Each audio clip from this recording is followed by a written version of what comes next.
What are you doing? I'm getting out of here. You can't put that kind of weight on that yet. You don't tell me what to do. How about that? You know what? You think you're so smart? Well, guess who you're talking to? CEO of a next-gen 500 company, baby. That's right. A company your father built. God rest his soul. Oh, wow. Oh, wow. You know what? You're so done. Huh? Yeah, you're so fired. Oh, am I? Yeah. Oh, no. Where are you going? Wherever the fuck I want to go. Make my own camp. Oh. It's not so hard. Just eat some leaves and some fucking sticks. I've seen you do it enough. Well, I wish you luck. And I'll tell you where to send my last check. But now we come to a period that I call the battle for identity. Lies my grandma told me. Yeah, superstitious devices. Lies my grandma told me. What? Urban mythological rules and bubble mice, yeah. Salut les kids et bienvenue dans En attendant Godard, saison 18, épisode 25. Cette semaine, émission libéralisme, arrivisme et vengeance.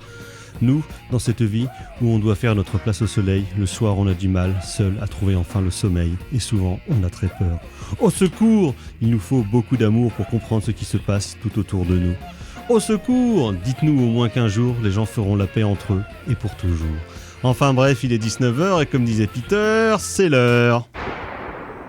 Et oui, vous êtes bien dans En attendant Godard, l'émission de cinéma qui est les mieux que les autres. Et donc vous l'aurez peut-être compris via cette citation d'une chanson de... Une comédie musicale de Céline Dion, donc la chanson Au secours. Donc nous allons parler ce soir de Send Help, le nouveau long métrage de Sam Raimi. Et ensuite nous parlerons de Aucun autre choix, le nouveau long métrage de Park Chan-wook. Et pour parler de ce jeu au programme autour de cette table, il y a bien évidemment la fine fleur de la critique du Grand Ouest. À ma droite, il y a le docteur Erwan. Bonsoir docteur. Bonsoir. Il y a également Margot. Bonsoir Margot. Bonsoir. Donc à la parlotte à la mise en son de cette émission. Et notre camarade Thibaut est toujours absent pour cause de vacances. Il y en a vraiment des gens qui abusent des bienfaits de cette société. C'est terrible. D'ailleurs, des leçons que l'on voit mis en pratique dans les deux films de ce soir, hein, qui justement fustigent le caractère indolent de Thibaut. Voilà, c'est ça. C'est des films contre lui, en fait. Exactement, c'est ça, typiquement. Du Thibaut bashing. Du Thibaut bashing. Donc voilà, avant de passer à la section critique de cette émission, quelques nouvelles neuves de tête de ligne. De la merde. De la merde. De la merde. De la merde. De la merde, de la merde. Ah, oh. Ça, oui, c'est du bon travail. Donc les agendas locaux pour commencer. Le prochain film du dimanche soir proposé par nous-mêmes et nos meilleurs ennemis du cinéma est mort sera le dimanche 8 mars et ce sera Stand By Me de Rob Reiner qui repassera. Qui est passé il y a quelques semaines dans le cadre de Cinévorax en VF pour les petits et pour les grands. Et donc là, il repassera bien évidemment en version originale. Et comme c'est la journée des droits de la femme, on va passer un film avec que des mecs. C'est vrai, c'est ça exactement. Oui, ah oui, on peut pas, voilà. On n'avait pas pensé à ça. Non, voilà. Effectivement. Et la veille, donc le 7 mars, encore à l'Arvor, ça sera un rendez-vous rembobiné Stella Femme Libre, donc de Michael Kakoyanis, qui en fait est présenté dans le cadre d'un événement, le SDI s'engage, donc le syndicat des distributeurs indépendants. Le film est à 18h et ça sera précédé à 16h30 d'un plateau radio, comme ils le disent, avec force trompette sur le site de l'Arvor, mais en tout cas une rencontre avec Marc Ollery, le distributeur de Lost Film, qui donc distribue le film Stella Femme Libre, et qui sera animé par moi-même et Antonin Moreau du Cinéma à Mort et du Cinéma Arvor. Voilà, donc ce sera le samedi à partir de 16h30 à l'Arvor. Et sinon, toujours à l'Arvor, mais cette semaine, c'est ce jeudi 28 février, c'est les frissons de l'angoisse Profondo Rosso de Dario Argento, que vous allez avoir le plaisir de voir ou revoir dans le cadre des jeudis de l'angoisse du cinéma Arvor, et qui sera présenté, attention, tenez-vous bien, par le docteur Erwan Caloré. Oui, tout à fait, votre serviteur. Ah là là, mais alors qu'est-ce que vous allez nous raconter, Erwan, sur ce film de Dario Argento? Des choses intéressantes, il faudra venir pour le savoir. Exactement. Oh là là, mais quel teasing. Quel suspense. Et autrement, ce week-end, donc le 2 mars, projection du documentaire Vous ne désirez que moi de Claire Simon en sa présence. Le 2, c'est lundi prochain, je crois. Oui. Donc voilà, ce sera lundi prochain. Autrement, au niveau des sorties nationales, demain, eh bien attention, ça va faire peur. Il y a Scream 7 de Kevin Williamson. Déjà, quoi. Oui, déjà. Ah là là, j'en ai vu aucun, donc bon. Bah, moi, j'ai rien vu après le 3, en fait. Après Wes Craven, si, on a Bah, fait j'ai le- vu tu la as fait le première. 4. Moi, j'ai dû voir la première trilogie, mais genre il y a vachement longtemps. Il y a eu un 4e dans les années 2010, un truc comme Ouais. ça. Et en plus, là, ils sont déjà rendus à 5, 6, 7. En fait, Ouais. ils sont déjà terminés leur 2e Ah là trilogie. là, le Oh temps là passe là. vite, hein, Erwan. Aïe, aïe, aïe, aïe, aïe, quoi. Mhm. Bon. Bah, j'irai pas voir parce que je vais rien comprendre. Bon, si, oui, parce que ça va être que des Bah, coups de je coups des connais- épisodes précédents. Bah voilà, je connais pas les héroïnes et tout ça, quoi. Donc, Si, il y a Chonif Campbell, ouais, mais enfin, et sa fille, enfin, la fille de son personnage. ouais, voilà, c'est ça.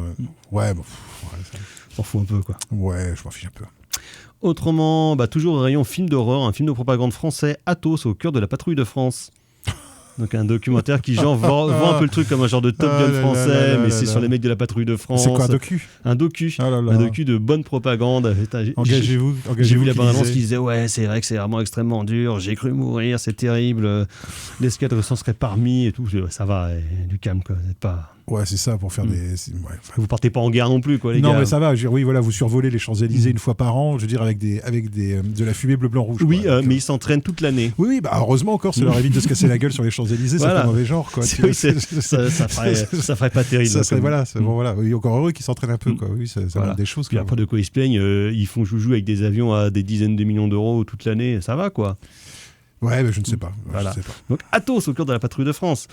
Autrement, il y a le nouveau film de Bradley Cooper comme metteur en scène Is This Thing On avec Laura Dern et Will Arnett. Mhm. Un genre de dramédie de remariage. Bah ouais, mais bon, après, il y a Laura Dern. donc, Oui, voilà. why Et not. Will Arnett. qui est Et toujours Will très cool. Arnett, donc why not? Donc pourquoi pas. Il y a le nouveau documentaire de Raoul Peck dont nous parlerons la semaine prochaine, Orwell 2+2 = 5. Il y a un film hispano-marocain avec Carmen Maura qui s'appelle Rue Malaga, sur une vieille dame qui habite dans une maison Casablanca ou à Tanger. Sa À Tanger. fille- Ah Tanger. Sa fille veut la vendre, elle veut pas, donc c'est la vie de quartier, tout ça. Puis Carmen Maura est cool parce que c'est Carmen Maura, quoi. Bah oui. Voilà. En France, ça donnerait un film avec Josiane Velasco. Pourquoi pas. Le remake français serait plutôt avec Josiane Velasco, je dirais, moi, tu vois. Ou Isabelle Huppert si elle peut se taper un petit jeune.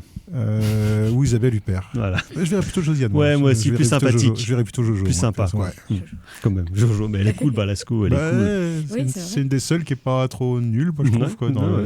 avec le regretté Michel Blanc, quoi, Exactement. voilà, qui était ceux qui avaient pas trop pourri sur pied dans la troupe du Splendide, quoi. Tu veux dire que t'es pas trop clavier. Bah, c'est pas que je suis pas trop clavier, moi je suis très clavier sur certains trucs, comme je suis très Junio sur certains trucs, mais ça s'arrête en 80. Par exemple, tu ça as s'arrête en pas 92, 93, quoi. au Cocorico 2, Non, dans lequel on voit son cousin turc, Non. joué par lui-même. non, non, non, non, non, non, non, non, non. Quel manque de curiosité. Définitivement non. Sinon, il y a le nouveau long-métrage de Saïd Roustahi, le réalisateur de La Loi de Téhéran et Avec de, Christian et Clavier en de turc. Leila et ses frères, donc Woman and Child, dont nous reparlerons peut-être ici dans les semaines à venir.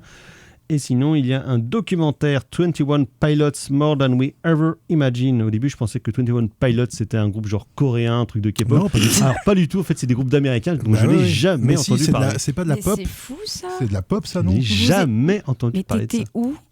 Mais quand Mais- Quand Parce que ça date de quand Mais c'est les années 2000 à peu près. Mais c'est de la pop un peu nulle, ça, non? 21 Pilots? Non, il y a des gros tubes. Hein. Ah bon, il y a des gros tubes. C'est Mais c'est hyper genre. connu, hein. Jamais entendu Je parler. vous- Ah bah pour moi, moi je le place dans la même catégorie que Imagine Dragons, quoi. C'est-à-dire Alors, les groupes que je connais, je suis sûr que j'ai déjà entendu des morceaux, C'est mais je sais dans pas qui cette c'est. veine. Il y a une veine un peu comme ça, mais honnêtement, je préfère quand même 21 Pilots. D'accord, ok. Après, c'est ma génération, mais. Je sais Moi, pas. je connais que 99 Fouche Ballon. Moi, je connais 21 Guns, la chanson de Green Day. Ou quoi. 21 Palms, Oui. le film pénible de. Mais Michael ils avaient Winterbottom. fait, Non, tu rigoles ou quoi? Mais de Bruno Dumont. Ah putain, oui 29 Palms. 29. Alors, c'est une rêve qui est pas folle du tout, mais quand il y a eu le film Suicide Squad, il y avait dans la BO, il y avait une musique de eux. Oh. Oh, bah, j'ai même pas vu le film, moi. Bah Suicide non, Squad, bien alors, sûr que bon. t'as pas vu le film. Bah, mais, Moi, j'ai vu le 2. me demande pas pourquoi, mais Donc voilà, donc bref. voilà. Donc C'est de la un musique.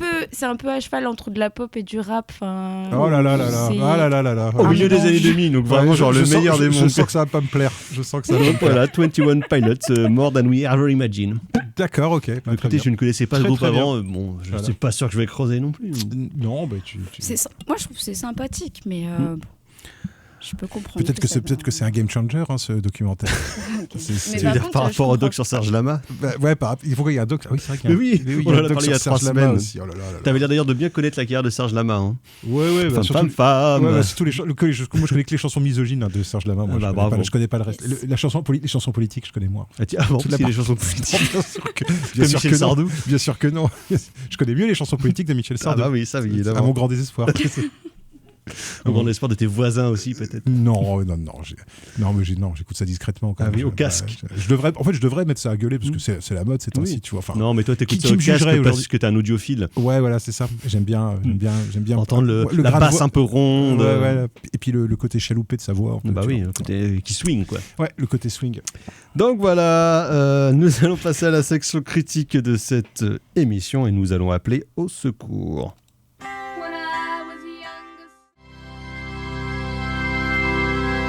En attendant Godard sur Syllab, et donc c'était les Carpenters avec Help, reprise du tube des Beatles. Et de Help et d'aide, il y en a bien besoin donc dans Send Help, le nouveau long métrage de Sam Raimi, qui nous revient enfin en forme, qui surtout revient enfin avec un vrai film, puisque son dernier long métrage en date, c'était Doctor Strange in the Multiverse of Madness, donc Doctor Strange 22. Donc il l'avait réalisé pour Marvel il y a 3 ou 4 ans, un film sans aucun intérêt, hein, qui ressemblait strictement à ce que fait du Marvel. Et donc Sam Raimi, la dernière fois qu'il avait fait un vrai film, pour le coup, c'était en 2013 avec son Magicien d'Oz, donc en 2013 déjà, qui était une grosse production Qui s'était planté. pour Disney, qui s'était bien planté, alors que pour le coup, c'était, je trouvais, un film vraiment fascinant, notamment sur son usage de la 3D, où c'était clairement un des metteurs en scène qui avait le mieux compris l'intérêt de la 3D entre le caractère, on va dire, immersif et le caractère attractionnel surtout, et de côté de trucs qui te giclent dans la gueule, ce qui était vraiment un ride intéressant. Et son long métrage précédent, pour le coup, qui était donc un film d'horreur, Drag Me to Hell, Retour en enfer, je ne sais plus... Jusqu'en enfer.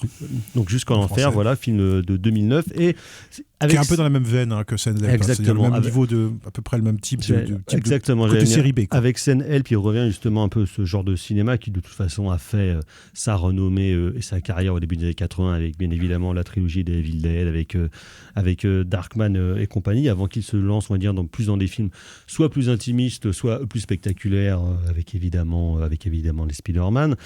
Mais Et puis, donc, et puis des trucs comme un plan simple oui, qu'il un faudrait plan simple, découvrir. comme qui était un- Intuition, voilà, ouais, qui qui sont était des, pas- qui était qui sont pas- des films plus americana, plus Qui simples. était pas si mal.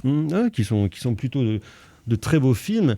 Et donc avec Send Help, évidemment, et comme je le disais, il revient un peu dans la veine de Jusqu'en enfer, y compris dans son discours, on va dire, ou en tout cas dans une partie de sa critique sociale, entre guillemets, on va dire, dans laquelle il veut mener, puisque donc c'est une jeune femme d'une quarantaine d'années, incarnée par Rachel McAdams, qui bosse pour une très très grande compagnie américaine qui font des trucs de business de bâtards, quoi, des trucs d'américains, des trucs de grosses entreprises.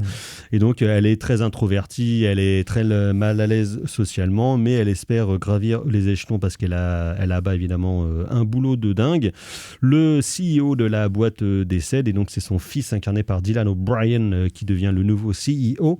Et elle, bien qu'elle espère avoir une place de vice-présidente, c'est en fait un des bros, un des potes de fraternité. Donc, Des potes à bretelles, là. voilà, du nouveau CEO qui devient donc le nouveau vice-président. Elle, évidemment, elle le vit comme une énorme et énième humiliation.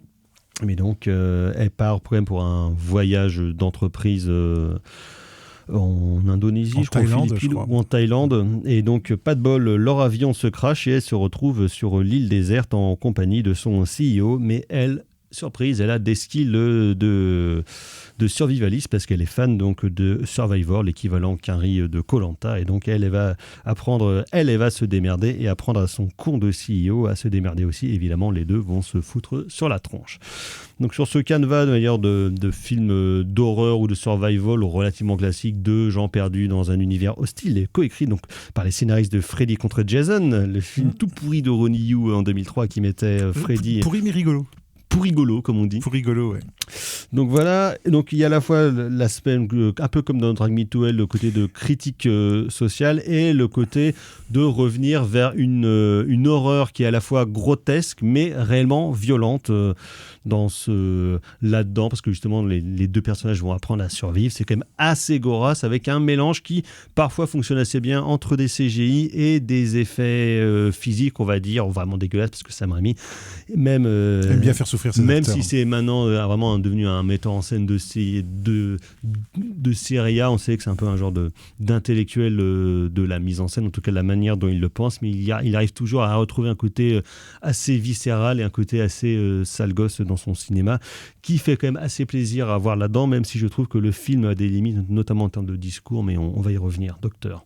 Ouais, bah oui, donc petite série B, concept, un petit peu comme Jusqu'en Enfer aussi, hein, qui partait d'un principe extrêmement simple et d'une ligne narrative hyper claire, à partir duquel il va pouvoir broder en fait des motifs. Sur une vieille dame qui te faisait refuser un prêt par une banquière, et donc elle allait se venger de la banquière. Et les deux personnages féminins sont d'ailleurs assez proches, hein, puisque ces deux personnages féminins qui sont des gens qui veulent grimper, qui veulent avoir leur part du gâteau finalement dans le système capitaliste, et qui se rendent compte que comment dire, ils sont pas faits pour ça, et qui en ressentent énormément de frustration, et du coup qui vont se mettre eux-mêmes dans une situation finalement qui les dépasse complètement. Donc situation surnaturelle dans le cas de Jusqu'en Enfer, situation là beaucoup plus réaliste entre guillemets dans Saint Help, avec donc un film, voilà, moi j'ai trouvé un film tout à fait agréable, qui casse pas trois pattes à un canard justement en termes de discours, mais qui est malheureusement, je trouve, parasité par des rebondissements ou un twist de scénario que je trouve pour le coup à la fois un peu facile, un peu petit malin, et qui vire un peu au cynisme, notamment la toute fin du film que j'ai trouvé un peu... Parce que du coup, les deux personnages, on sait que le CEO, dès le début, c'est vraiment présenté comme un énorme connard, arriviste, prétentieux, énorme trou du cul, jeune à bretelles. Et elle se révèle aussi avoir du coup un penchant plus trouble. Oui, mais elle se révèle d'avoir ce penchant trouble. Pourquoi ? C'est parce qu'il y a un transfert de pouvoir entre les deux personnages. C'est-à-dire qu'en fait, la question, c'est pas tellement de elle est gentille et lui il est méchant. C'est lui il a le pouvoir et elle non. Et qu'est-ce qui se passe quand elle a le pouvoir ? Quand elle a le pouvoir, elle se transforme en connasse. Voilà, il n'y a pas de mystère, quoi. Notamment parce qu'elle révèle des choses. Notamment, voilà, elle cache certaines réalités sur l'île au personnage masculin. Voilà, pour moi, c'est pas du tout un film alors, je sais pas, moi j'ai lu, entendu dire que c'était un film voilà, sur les rapports hommes-femmes. Pour moi, pas vraiment, en fait. Ou alors, ça reste assez simpliste, en fait. Oui, alors, au début, effectivement, ça pourrait être amené comme ça sur des rapports patriarcaux, puis des rapports de pouvoir, de toute façon, qu'il y a à la fois dans une société de manière générale et dans une entreprise, on va dire, côté macro, quoi, on va dire, et qui après donc s'inverserait sur l'île. Sauf que quand tu donnes du pouvoir à quelqu'un qui en a pas, c'est pas pour ça. C'est ce qu'il y avait un petit peu dans le film de Ruber Östlund, Triangle of Sadness. Voilà, comment il s'appelait en français, je ne sais plus comment il s'appelait en français, ce film-là. Oui, le film sur le bateau. Ouais, voilà. C'est-à-dire que le pouvoir, c'est le pouvoir, c'est pas les gens qui sont, c'est pas en fonction du genre ou de l'âge ou de la classe sociale que tu changes le rapport de pouvoir. C'est super. Non, c'est le pouvoir qui te change. La patronne de Lucasfilm ou je sais pas, ou de Disney, c'est une femme. Oui, mais ça reste avant tout une patronne. Oui, voilà, c'est ça. Je veux dire, à partir du moment c'est-à-dire une ennemie. À partir du moment où tu acquiers un pouvoir symbolique ou réel, tu as le pouvoir de dominer les autres. À partir du moment où tu as le pouvoir de dominer les autres, il y a quand même très très peu de gens sur Terre qui sont capables Margaret Thatcher quand même de résister. Margaret Thatcher. Bon. Non mais voilà. Donc en fait c'est un film sur ça en fait. Mais c'est un film sur ça. Mais je pense qu'il faut. Alors moi en tout cas, moi personnellement, j'ai pas vu on reparlera tout à l'heure du Park Chan-wook qui à mon avis va plus loin quand même dans la satire sociale. Là ça reste quand même un arrière-plan, et c'est surtout une bonne excuse pour mettre en place deux personnages qui vont se tirer la bourre l'un l'autre, et ça donne l'occasion surtout à Sam Raimi de faire ce qu'il sait bien faire et ce qu'il aime bien faire, c'est-à-dire C'est du cartoon. du cartoon gore, Un massacre de sangliers. qui est super avec drôle. un orbite qui sort, même une baston finale qui est bien vénère aussi. Qui est pas mal, avec des histoires d'orbite, beaucoup de trucs avec des yeux, beaucoup de trucs avec la bouche aussi. Et là, par contre, moi je trouve que là, pour moi, il y a quelque chose d'assez métaphorique, avec beaucoup de trucs sur des personnages qui. Des sécrétions buccales. Qui sont enlaidis volontairement qui sont pas désagréables à regarder en soi, mais les deux acteurs sont considérablement enlaidis par Sam Raimi, peut-être parce que justement cette question du pouvoir. Rachel McAdams, c'est pas au début, parce qu'au début, elle est vraiment montrée comme une sorte de vieille, comme un cliché de vieille fille, on va dire. On dirait Francis. En plus, elle joue comme Francis McDormand. Oui, c'est un peu de ça. Donc voilà. Et qui justement, au moment à l'arrivée sur l'île, quand elle peut révéler ses skills de survivaliste, là, elle est vraiment magnifiée par la caméra de Sam Raimi. Il y a des contre-plongées, qui la mettent en valeur. Tout d'un coup, elle devient beaucoup plus belle, beaucoup plus propre, d'autant que Rachel McAdams, c'est pour le coup, qui a toujours été une super actrice et qu'elle a vraiment investi dans son rôle. Ça fait vraiment plaisir de la voir dans des. Ça faisait longtemps qu'on l'avait pas vu dans des rôles principaux, surtout dans des rôles principaux. Parce que ça faisait un petit moment, moi, que je l'avais pas vu jouer un rôle principal. Je sais pas trop pourquoi d'ailleurs, elle est pas plus utilisée que ça. Enfin, elle est pas plus. Alors peut-être qu'elle a pas envie non plus, elle, de faire justement de la marvellerie et des choses comme ça. Elle en a fait, pourtant. Mais enfin bon, bref. Donc c'est vrai que et c'est vrai que cette dimension de satire sociale, en fait, elle s'épuise assez vite, en fait, dans la mesure où justement le traitement est pas du tout un traitement réaliste. Alors on va en rediscuter avec Park-chan-wook, parce que Park-chan-wook non plus, c'est pas forcément un traitement réaliste, mais à mon avis, ça travaille pas le même sillon. Là, on est vraiment dans le film concept avec une ligne directrice assez simple, un côté justement un peu critique, mais finalement un truc de série B, en fait, c'est-à-dire qui casse pas non plus trois pattes à un canard et qui développe pas non plus un discours théorique hyper important, machin. C'est parce que c'est pas le but, en fait. Le but, c'est d'avoir des scènes avec des gens qui se prennent des fluides dans la gueule, quoi. Voilà. Donc et justement, à la fois ça fonctionne sur un côté grotesque, un côté comique, mais en même temps sur des vraies pures scènes d'horreur. Il y a notamment une scène de castration, on va dire, qui fonctionne super bien, extrêmement bien. Là, pour le coup, si j'ai senti un peu venir l'aboutissement de cette scène-là par la manière dont les cadrages sont faits, parce qu'il y a une tension, il y a un truc qui fonctionne plutôt bien sur le côté justement un peu, je peux dire pervers, mais trouble des deux personnages. La scène du crash d'avion est bien aussi, avec justement les scènes de crash d'avion où en fait, quelque part, tout est dit sur le personnage principal, c'est-à-dire que toute l'empathie que tu avais pu avoir pour elle commence déjà à être remise en cause dès cette scène d'accident d'avion où elle est partagée entre est-ce que je sauve une personne ou est-ce que une personne qui a l'air elle-même d'être une énorme merde. Ou est-ce que finalement je la sacrifie pour ma propre survie. Enfin, voilà, donc il y a déjà un petit peu ce côté-là qui est déjà pris, mais la scène est très rigolote, cette scène d'accident d'avion, et elle est vraiment très parce que c'est vraiment le genre d'humour méchant que Sam Raimi aime bien faire. C'est ça en fait, c'est que c'est pas vraiment une fable sociale, c'est vraiment un truc où l'arrière-plan social sert en fait Sam Raimi à se livrer à sa misanthropie plus ou moins naturelle et à faire souffrir ses acteurs, à enlaidir ses acteurs. Oui, parce que de toute façon, ce qu'il a toujours aimé faire, c'est que ses acteurs principaux en prennent plein la gueule. C'était Bruce Campbell quand il était jeune, enfin même après, quand il a eu des caméos aussi, c'était Tobey Maguire c'était Tobey Maguire, Alison Lohman dans Drag Me to Hell, des tombereaux de gerbes, qui se faisait presque tripoter par des cadavres, quoi. C'est-à-dire qu'il se retrouvait toujours dans des situations avec des cadavres qui lui tombaient dessus, qui lui bavaient dans la bouche. Enfin, c'est toujours des trucs assez crado. C'est le côté vraiment c'est le côté sale gosse, quoi. Méchant, ce côté méchant où il veut, ce côté sadique, en fait. Il y a une espèce de forme de sadisme, en fait, chez Sam Raimi. Sadisme sympathique, mais sadisme néanmoins. Sadisme ludique, sadisme rigolo, mais sadisme quand même. Et là, il y a notamment une très bonne scène où le personnage masculin est ranimé par Rachel McAdams, qui elle est empoisonnée, qui arrête pas de lui vomir dessus en même temps qu'elle le ranime. Bon, voilà, moi j'ai trouvé ça assez plaisant à regarder, en fait. Et j'étais content de voir justement Raimi. Il le fait, et ça c'est un truc, j'ai l'impression que c'est un peu son style, c'est-à-dire il fait 2-3 gros films pour remplir les et puis il produit, et puis surtout pour pouvoir lui continuer ses activités de producteur. Oui, parce qu'il a beaucoup produit pareil de petites séries B, globalement pas terrible, mais quand il s'y met, il est toujours assez généreux. Mais le truc c'est que même quand il fait des grosses prods, là autant dans Oz, tu sentais qu'il était investi, mais le film était un bide. Il a pas tourné pendant 10 ans jusqu'à Doctor Strange 2.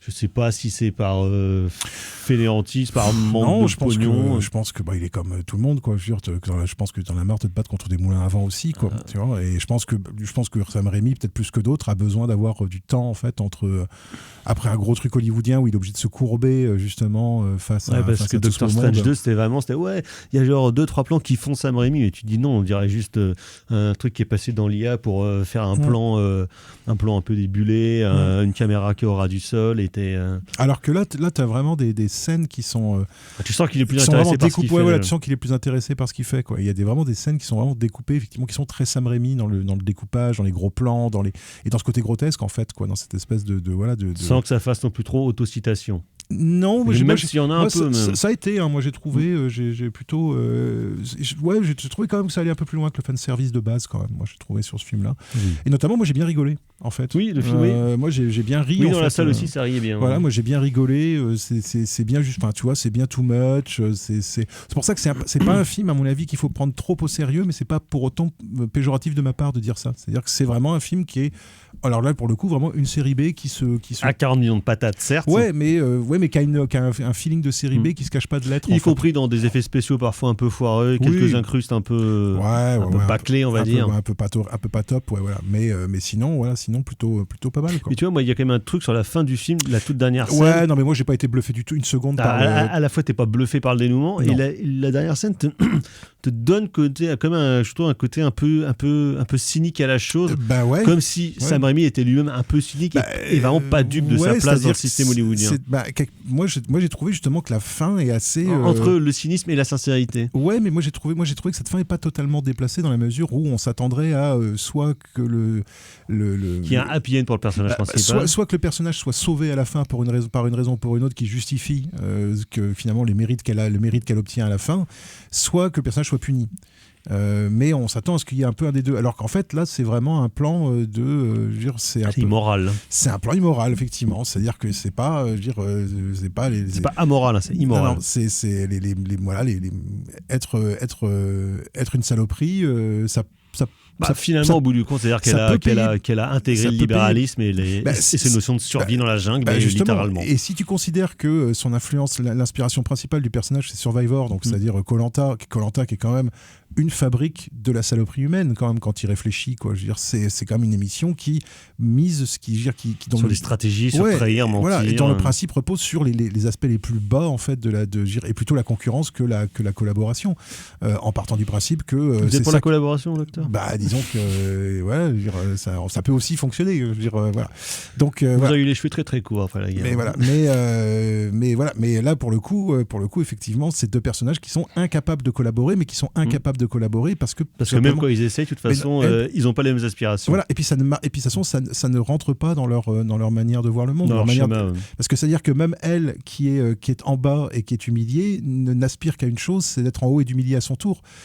Donc elle est à la fois, et ça je trouve que c'est plutôt pas mal, moi, justement, de pas la punir pour ça, parce que ça en dit peut-être plus justement sur les États-Unis et tout ça, que finalement d'avoir une espèce de discours moralisateur qui viendrait se plaquer en fait sur le film.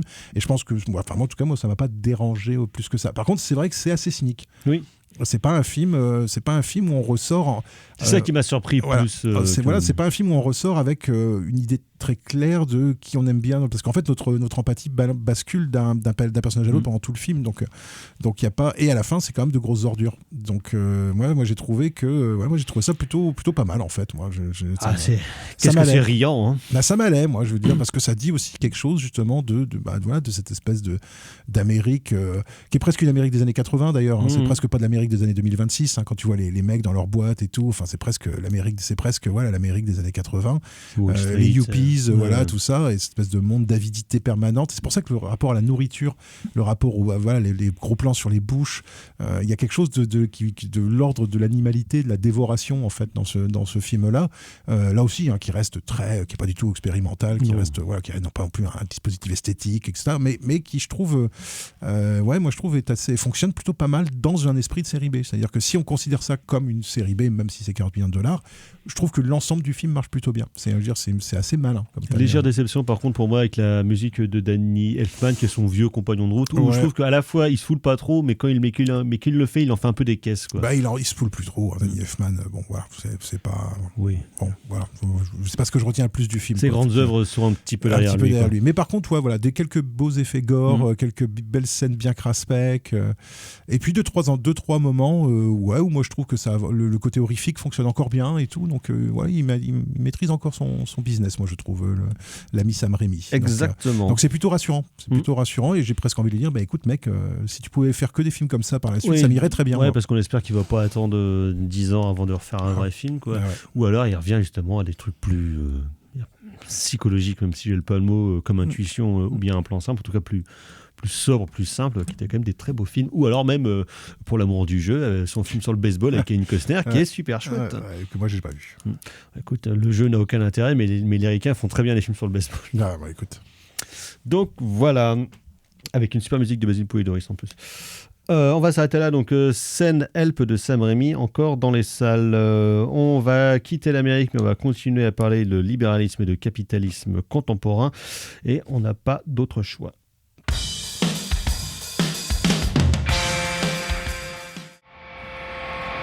Vous êtes toujours dans En attendant Godard sur Syllab, et donc c'était les Melvins et Napalm Death avec Tossing Coin into the Fountain of Fuck. Voilà. Car donc nous allons parler de Aucun autre choix, No Other Choice, en titre pas du tout original, donc le nouveau long métrage de Park Chan-wook, nouvelle adaptation du roman de Donald Westlake de 1997, The Axe, qui avait été adapté en 2004 par Costa Gavras avec José Garcia, qui est remercié d'ailleurs à la fin du film, et qui était déjà un vieux projet de Park Chan-wook, parce qu'il en parlait déjà au début des années 2010, que le bouquin de Westlake l'intéressait, mais donc il a mis un peu de temps à le tourner, et je trouve que ça se trouve, parce que finalement son discours fait assez 2010, en tout cas assez post-crise subprime en tout cas, et qui donc nous raconte l'histoire d'un cadre dans une compagnie de papeterie incarné par Lee Byung-hun, qu'on a vu notamment dans G.I. Joe dans le rôle de Storm Shadow, le méchant contre Snake Eyes, un formidable film de Stephen Sommers qu'il faut revoir, n'est-ce pas docteur, nous en parlions en antenne. Ouais. Et donc ce personnage, suite à une fusion de sa société avec une autre, se fait licencier, et donc il vit ce qu'on appelle le déclassement. Il passe de la petite bourgeoisie à la classe moyenne, voire encore pire, parce que donc il est empêtré dans les affres du chômage dans la Corée contemporaine, et donc il décide tout simplement, comme tout bon aspirant travailleur, à tuer ses concurrents potentiels pour un poste. Et donc il se fait passer pour le faux dirigeant d'une compagnie, et il va aller voir les différents prétendants pour les tuer un à un. Bon, évidemment, mais c'est pas si simple. Parce que quand on n'a jamais tué quelqu'un, c'est pas si facile que ça. Et donc, Park Chan-wook, comme pas mal de ses longs métrages, continue dans sa veine de critique de la Corée contemporaine, mais donc bien évidemment du capitalisme et du libéralisme dans le monde de l'entreprise, et donc de son influence dans le cadre de vie des Coréens. Ses derniers films en date ne traitaient pas trop de ça. C'était Mademoiselle et Decision to Live, qui étaient à la fois plus des films vénéneux et en même temps mêlés avec des mélodrames, si on peut le dire là. Et là, il revient justement à une veine un peu plus critique. Un peu plus comique aussi. Un peu plus critique et comique, effectivement. Mais qui, je trouve, dans son discours, me paraît parfois un peu enfoncer des portes ouvertes, voire être un peu daté. Si j'étais méchant, je dirais ringard. Et allié avec une forme qui n'est pas inintéressante, parce que c'est toujours avant tout un formaliste, Park Chan-wook, mais qui parfois, je trouve, tombe dans des effets de style un peu faciles. Marco. Oui, je suis assez d'accord. Je vais être un peu brute, mais j'ai trouvé le film un peu pompeux par moments. Il y a vraiment des scènes où il y a ce côté regardez ce que je sais faire.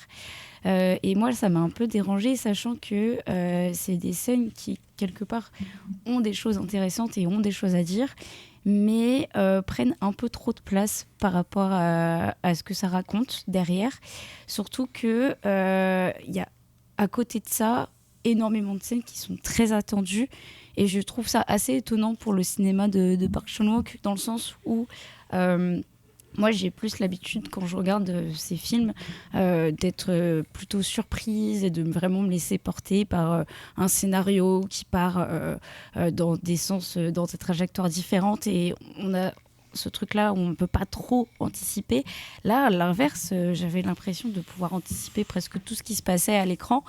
Et j'étais assez déçue de ça. Et moi, il y a une deuxième chose qui m'a plutôt déçue, c'est que ce que j'aime bien dans son cinéma, de manière générale, c'est son côté un peu plus symbolique, un peu plus poétique, où on va pas forcément traiter les choses de manière très directe, mais plutôt par des symboles, notamment dans Old Boy, où il y a tout ce truc par rapport à l'inceste et à Oedipe et cette référence mythologique qui est assez intéressante. Dans sa trilogie de la vengeance, de manière générale, effectivement, c'est plus métaphorique. Tout à fait. Là, on est vraiment dans quelque chose de... comme tu dis, je trouve que c'est des portes ouvertes. Peut-être que ça arrive trop tard, effectivement, où il y a d'autres films qui sont sortis avant, qui ont beaucoup traité ce sujet-là. Et donc, c'est délicat de le traiter maintenant, sans apporter de la nouveauté. Je trouve que c'est un film aussi qui a des à-côtés, dans le sens où la relation que le personnage principal a avec sa femme, elle est intéressante et elle mériterait d'être creusée davantage. Et je trouve qu'on passe à côté de ça, de ce couple qui est très solide et qui tient, et elle qui accepte le mensonge. On est vraiment dans quelque chose que on voit pas forcément souvent et qui aurait mérité d'être développé. Et je trouve qu'il y a beaucoup de choses comme ça sur lesquelles on passe... Enfin, voilà, il y a des choses pour lesquelles on passe trop de temps et d'autres pas assez. Et je trouve que par rapport à tout ça, le film est globalement assez déséquilibré. Ça, je suis d'accord sur les relations qu'il a avec sa femme, ou dire la critique de ces milieux de petits bourgeois. Parce qu'on sait que Park Chan-wook est assez amateur du cinéma de Claude Chabrol. Et il a parfois tendu vers ça dans certains de ses films. Et c'est vrai qu'il y a un petit côté chabrolien qui peut se retrouver dans la description de la cellule familiale.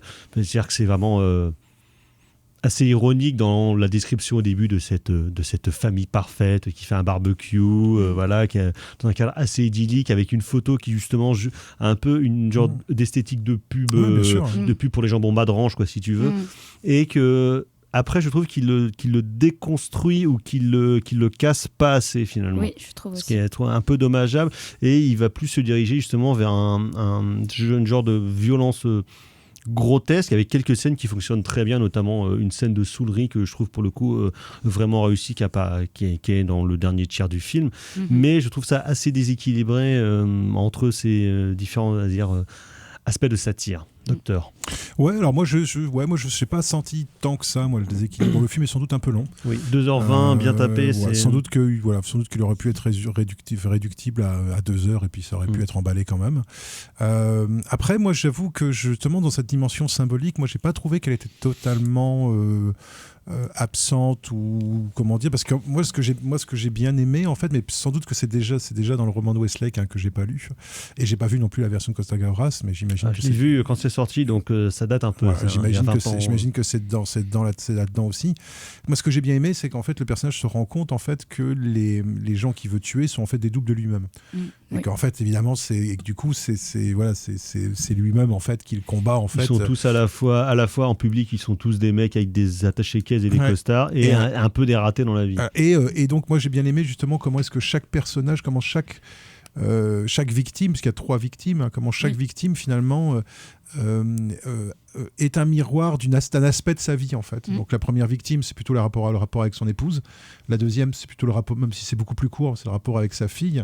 Et le troisième, c'est le rapport à lui-même, puisqu'en fait le troisième est vraiment une sorte de double. Et d'ailleurs le découpage joue beaucoup sur des champs contre champs et sur la gémellité. Voilà, sur des effets de symétrie entre les deux personnages, avec un petit côté. Alors moi je sais pas pourquoi j'ai pensé à ça, mais j'ai trouvé qu'il y avait un petit côté l'histoire de Scrooge oui, j'ai pensé à ça. C'est-à-dire que comme s'il rencontrait des fantômes de ce qu'il pourrait devenir ou de ce qu'il aurait pu être. Oui, j'ai pensé à ça aussi. Et je trouve que du coup là, cette dimension un peu fable en fait, moi je trouve fonctionne pas trop mal en fait. Moi je trouve sur ces histoires de personnages. Moi j'ai trouvé ça assez intéressant à regarder, et du coup le côté un peu baroque de sa mise en scène, mais qui a toujours été un peu là en fait, et qui est d'ailleurs toujours quelque chose qu'on lui a un peu reproché d'ailleurs, de se regarder filmer, ce qui est vrai, je veux dire, ce qui est vrai, c'est un personnage, c'est un réalisateur qui se regarde filmer, et je trouve que le film est pas aussi tenu par exemple qu'un Mademoiselle ou qu'un First, qui je trouve moi sont des films beaucoup plus tenus en termes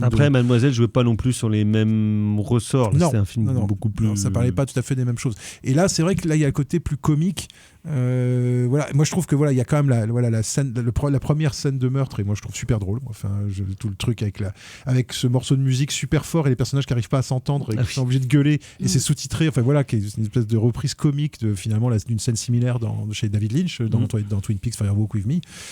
Voilà, qui est de rendre inaudible en fait les dialogues par la musique, le fait d'une musique, en plus une musique de variété des années 80, un peu kitschouille. Enfin voilà, qui est assez, qui est un peu un truc de pop coréen. Un truc de pop coréenne, voilà, qui doit être, j'imagine, très connu, mais qui n'est pas connu, en tout cas de moi. C'est comme si nous, en France, on faisait ça, je sais pas, avec Michel Sardou. Ben, voilà, non, voilà. Et j'ai trouvé que voilà, et j'ai trouvé que moi j'avoue que c'est l'acteur principal, hein, moi que j'aime bien, quoi, qui est un familier, l'univers de par chez nous, qui jouait dans GSA déjà, il a joué dans plusieurs de ses courts-métrages. Et qui est un acteur, qui a un visage connu, hein, du cinéma coréen, et lui et sa femme, effectivement, moi j'ai trouvé qu'ils faisaient un beau couple, en fait. Moi j'aime beaucoup la comédienne. Il y a le prof de tennis aussi, c'est le gamin qui jouait dans Parasite. Je crois que c'est l'acteur qui jouait le fils dans Parasite. Alors il y a un petit côté Parasite aussi, parce qu'il y a aussi la question de la maison, comme une espèce de représentation du côté filant, enfin du côté des méandres psychologiques. Oui, parce que la maison est un peu biscornue. Voilà. On peut passer. On voit des choses. On voit des choses à travers à travers des trous de cheminée. Enfin voilà, on a des bouts d'angle. Et je trouve que là il y a un truc, tout ce qui se passe dans cette histoire de baraque, avec l'histoire avec les plantes aussi. Le fait que la première victime, elle a un jardin à l'abandon, etc. Parce que le personnage principal adore les plantes, il a une serre qu'il travaille. Et je trouve que et finalement, j'ai trouvé que notamment la scène finale, moi je m'attendais pas trop à cette scène-là.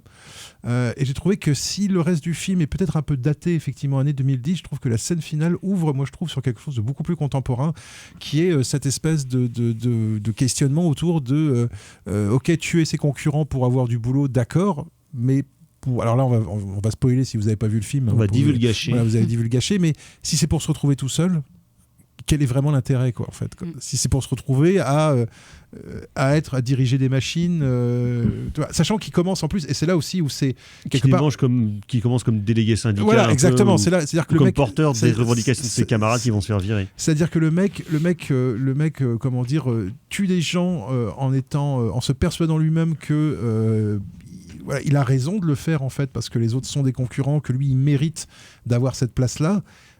Et à la fin du film, un petit peu comme Rachel McAdams dans Send Help, en fait, il parvient à ses objectifs, il parvient à aboutir à ses objectifs. Sauf que dans le cas est-ce que ça valait le coup? C'est ça, ouais, il se retrouve dans une espèce de truc complètement inhumain, dirigé par intelligence artificielle, et on peut déjà penser que il n'est là que temporairement, c'est-à-dire qu'il sera remplacé par une intelligence artificielle qui finira par faire de toute façon son boulot. C'est comme le titre du film qui est assez ironique, aucun autre choix, alors qu'il y a plein de moments dans le film, il a plein de choix. Il a des portes de sortie, justement, sur l'abord des plantes, parce que c'est visiblement un très bon botaniste, il a beaucoup de capacités, mais il veut continuer à bosser dans la papeterie. Ouais. Il s'acharne, en fait, le mec s'acharne en se disant c'est pour ça que je suis fait. Alors qu'en fait, son vrai talent n'est pas du tout là-dedans. Son vrai talent, effectivement, c'est les plantes. Et tuer des gens. Et tuer des gens. Il pourrait très bien accepter d'avoir une vie un peu plus modeste, entre gros guillemets, juste en travaillant dans les plantes ou ce genre de choses, et continuer quand même à avoir une vie tout à fait épanouie et être tout à fait heureux. Et c'est vraiment cette espèce de truc il a acquis tout un tas de choses desquelles il n'arrive pas à se détacher. Il est persuadé que s'il s'en détache, sa vie sera moins bien. Et là, la critique du capitalisme, elle est assez intéressante en ce sens.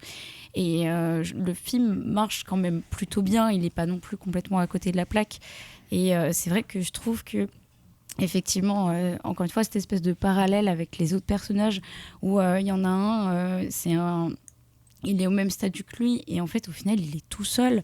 En fait, on a cette espèce de projection où on se dit, bah oui, mais mon gars, si tu arrives à travailler, mais qu'au final, ta femme, elle te quitte parce que tu as tué des gens, en fait, tout ce que tu auras mis en place pour ton bonheur, ça va s'évaporer aussi de ce côté-là. Donc le rapport à la famille, il est assez intéressant aussi en ce sens. Mais c'était ce gros truc des années 80 où notamment dans les journaux français on faisait des caisses, c'était sur le fameux malaise des cadres. Il y avait plein d'articles dans l'Obs et dans l'Express et compagnie, et même Manchette en avait fait un bouquin pour se foutre de leur gueule, le petit milieu de la côte ouest, où c'était un cadre qui pétait les plombs pour aller partir sur les routes et tuer des gens. Donc il y a vraiment une vieille marotte justement depuis que les cadres ont pris le pouvoir, on va dire, dans le monde du travail, et qui revient, enfin qui pour le coup n'a pas trop bougé sur la position des cadres, et qui est cette peur absolue du déclassement, de ne plus être dans la bourgeoisie. C'est ça, et le déclassement, on le voit jamais en fait au final, parce que sa maison, il la garde, les voitures, ils les vendent, mais ils finissent par en racheter d'autres. Et puis ils ont toujours des voitures, surtout. Ils ont toujours des voitures, surtout, ils ont toujours deux. C'est plus un fantasme de déclassement qu'un déclassement réel, en fait. C'est ça, tout à fait, parce que en fait, il n'y arrive jamais vraiment, et puis il y a tout un moment où il continue de travailler, donc quelque part l'argent continue de rentrer. Et moi, j'ai un peu ce truc où je vois pas comment il aurait pu se retrouver vraiment à la rue en étant extrêmement bien payé. Parce qu'ils sont enfermés dans des fantasmes justement des bourgeois. Et puis il y a le fait de pas vouloir que les autres aient ce qu'on a nous. C'est-à-dire par exemple la baraque quand elle est mise en vente, avec c'est un voisin qui vient la visiter, et le mec il a du mépris pour lui. Il a du mépris social pour En fait c'est ça le truc, c'est que lui-même se pense victime d'un mépris de classe, alors qu'en fait il passe son temps à appliquer le mépris de classe aux autres et à considérer que la vie des autres vaut moins parce que ils sont alcoolos, parce qu'ils travaillent dans une boutique de chaussures, parce que voilà, et je trouve que du coup ça en fait un personnage, je trouve, qui est plus complexe, c'est-à-dire qu'à la fois on s'identifie à lui, et en même temps c'est un peu un sale con quand même. Et je trouve que là, moi j'ai trouvé que c'était c'est assez intéressant de voir avec ces personnages, notamment toute sa famille autour de son épouse qui sait sans savoir, et on pense qu'elle pourrait être d'accord en fait, si elle savait, s'il lui disait la vérité, elle pourrait être ok avec ça, elle pourrait s'arranger de cette réalité-là, probablement. C'est probablement pas celle qui lui ferait la morale par rapport à ce truc-là, parce qu'elle non plus, elle n'a pas envie de renoncer à cette vie-là, et ses enfants non plus. C'est l'ombre d'un doute. Et ses enfants non plus. Et il y a un personnage qui est intéressant, c'est le personnage de sa gamine, qui est une gamine qui visiblement est atteint par d'autisme, visiblement. Qui est une genre de génie du violoncelle. Et qui est un personnage intéressant parce qu'elle ne fait que répéter des phrases qu'elle a entendues chez d'autres personnages. Et lui aussi passe son temps à répéter des phrases ou se retrouver dans des situations qu'il a pu observer chez ses victimes ou chez ses futures victimes, comme s'il n'était pas capable finalement d'être quelque part lui-même, ou de se définir lui-même en tant qu'individu. Il ne arrive à se définir que par ce truc de concurrence. Donc ça montre aussi, je trouve que ça montre aussi comment est-ce que le capitalisme va transformer les gens, va les modeler en fait pour les transformer en espèce de psychopathes. Oui, il de psychopathe involontaire, quoi. Oui, il est complètement aliéné, et encore une fois, je trouve pas que le film soit non plus sans défaut. Et c'est vrai que quand il y a cette espèce de chose où il entend, où il voit comment les autres vivent, lui-même, il se met à avoir des conseils. Enfin, le moment où il y a le premier meurtre, il commence à donner des conseils qu'il n'applique pas à lui-même. Donc on est dans quelque chose de complètement paradoxal, où on se dit, en fait, c'est faites ce que je dis, pas ce que je fais. Mais en fait, il est vraiment il est enfermé dans l'idée qu'il a raison. C'est ça. Et il est enfermé aussi dans une autre idée, qui est un concept qui fonctionne vachement bien aux États-Unis ces temps-ci, qui est l'entitlement, c'est-à-dire le fait que tu considères que tu mérites quelque chose. Comme si je mérite d'avoir ça, je mérite d'avoir ce statut social, je mérite d'avoir ce travail, etc. Mais comme Rachel McAdams dans Moi, par exemple, je mérite d'avoir plus d'argent. On mérite tous d'avoir plus d'argent. Tout le monde mérite d'avoir plus d'argent. Tout le monde mérite d'avoir du bonheur et une belle vie. Non, pas tous. Sauf que pas Jeff Bezos. Sauf que c'est pas. Ouais, mais lui il a déjà en fait. Sauf que ça marche pas comme ça. Et en fait, c'est des personnages. Moi, je trouve que c'est des personnages qui sont compliqués à aborder, parce que c'est des personnages à la fois auxquels on s'identifie, et en même temps, ce que ça nous montre d'eux, c'est pas très agréable à regarder en fait. Donc, je pense que j'ai trouvé que les deux films, de ce point de vue-là, comportent une certaine forme de cynisme, effectivement, qui est à la fois pas très agréable à regarder. Ce programme est cohérent. Mais complètement, et qui est à la fois pas très agréable à regarder, et en même temps, moi, que je trouve assez agréable à montrer, en fait. C'est-à-dire que je trouve que c'est intéressant cinématographiquement, narrativement, d'avoir ce genre de personnages un peu, tu vois, qui ne soient pas des psychopathes comme dans American Psycho, mais qui ne soient pas non plus des braves types comme chez Ken Loach, tu vois, ou chez les réalisateurs sociaux. Là, c'est une espèce de truc un peu entre les deux, une ambiguïté un peu gris. Une zone un peu grise, mais que je trouve intéressante à regarder, en tout cas. Donc, aucun autre choix de Park Chan-wook encore dans les salles. On va passer au coup de cœur. C'est nul. Aucun goût. No taste. Goût de chiotte. Donc les coups de cœur, c'est quand même José Garcia qui passait de People Jet Set 2 au coup près. Hein. Quelle versatilité. N'est-ce pas. Les coups de cœur, donc, docteur. Eh ben, écoute, moi, ça sera 2 films de Walter Hill, cinéaste auquel je me suis intéressé puisque j'ai eu l'occasion de présenter Driver au Festival Travelling. Avec Ryan O'Neill. Exactement. Et Isabelle Adjani. Oui. Excellent film. Et Bruce Dern. Excellent film que j'avais pas vu depuis super longtemps, que j'ai revu sur grand écran, c'était vachement bien. Et du coup, je me suis dit, bah tiens, je vais regarder des Walter Hill. Et du coup, je me suis fait, donc outre Driver, donc qui sera mon premier coup de cœur, je m'en suis fait 2 autres de 87 tous les deux. Je me suis fait d'une part Extrême Préjudice avec Nick Nolte, donc et William Forsythe. Voilà, William Forsythe, Power Booth, enfin voilà, que des mecs à grosse mâchoire. Que des mecs à grosse mâchoire, et qui est en fait un film vachement Peckinpahien. Ah oui. Et on sent qu'il a été scénariste pour Peckinpah, ça c'est clair parce que c'est vraiment, et on sent qu'il aime le western. Et John Milius a mis sa patte. Et John Milius avec ce côté réac vis-à-vis de ces salauds de fonctionnaires. C'est plus compliqué que ça. Ces salauds de fonctionnaires de Washington qui n'en branlent pas une. Donc voilà, donc un bon film de droite des années 80, mais super bien. Trop bien. Super bien. Et je me suis regardé aussi un que j'avais jamais vu, qui est Double Détente. Ah, avec Schwarzenegger. Et ce gros nul de James Belushi. Bon, c'est un poil moins bien. Néanmoins. Mais il y a des trucs rigolos dedans. Il y a plein de trucs rigolos dedans. L'accent de Schwarzy. James Belushi James Belushi, pardon, qui en fait des caisses de chez des caisses et qui arrive à être moins bon que Schwarzy. Enfin bon, bref, c'était très bien. Donc là, je suis en plein Walter Hill années 80 et c'est très fun. Excellent. Merci, docteur. Margot. Alors, moi, ça n'a rien à voir. Ce sera du théâtre parce que... Je peux te le faire avec le petit doigt levé si tu veux.